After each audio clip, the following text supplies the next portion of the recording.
In Spanish, anyone shout it out? You speak Spanish? What's the word for psychologist? Psicólogo. Psicólogo.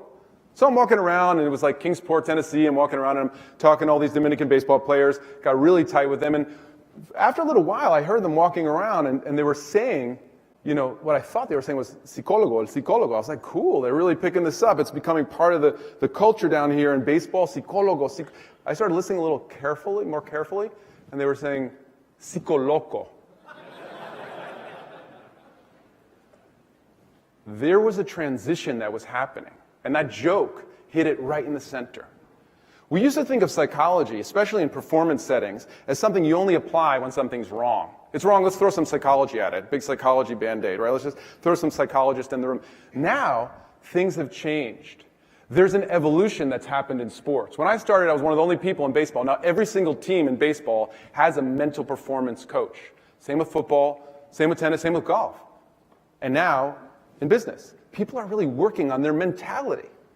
So when we think about our goals, and I'm going to come back to the goals that you guys have in front of you, whether you think of yourself as someone who likes tennis or likes performing arts or dance or whatever it is, the highest performers have a coach.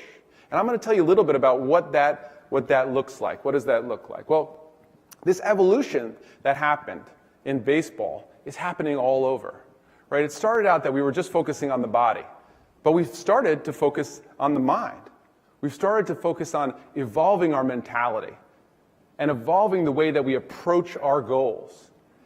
And that approach has turned into something where we're really working on what we call mental conditioning. This is squats for your soul. It's curls for your brain. And I think it's really cool that this conference is about evolving. It's about the potential you guys have to evolve.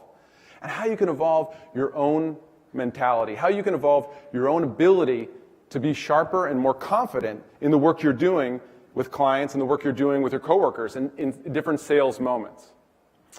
This mental conditioning is apparent everywhere. You can see the best athletes talking about it. Serena Williams here mentioning how important the mental game is as one of the best athletes in the world. My dad always said, tennis is 70% mental. I've won most of my matches, probably all my Grand Slams, because of upstairs. So I've had this awakening in my work. After the Mets, you know, I started to work with firefighters. I started to work with the New York Giants. Here I am with the Giants team. I had some amazing opportunities with the New York Giants. It was an amazing opportunity to work with those athletes, with that leadership. We had some great times while I was there. We went to the playoffs, but we also had our losses.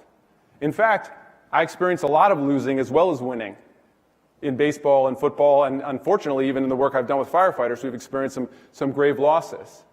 But what I found, my personal awakening during this whole period, was that the same techniques that I teach athletes have been helpful for me. The same mindfulness, the same breathing techniques, the same focus on my own motivation has helped me in my life to be a better dad, to be a better husband, to be a better and more balanced human. And so I began to really look at life as a sport. I really believe that the same techniques that athletes use can help me and can help you in your life.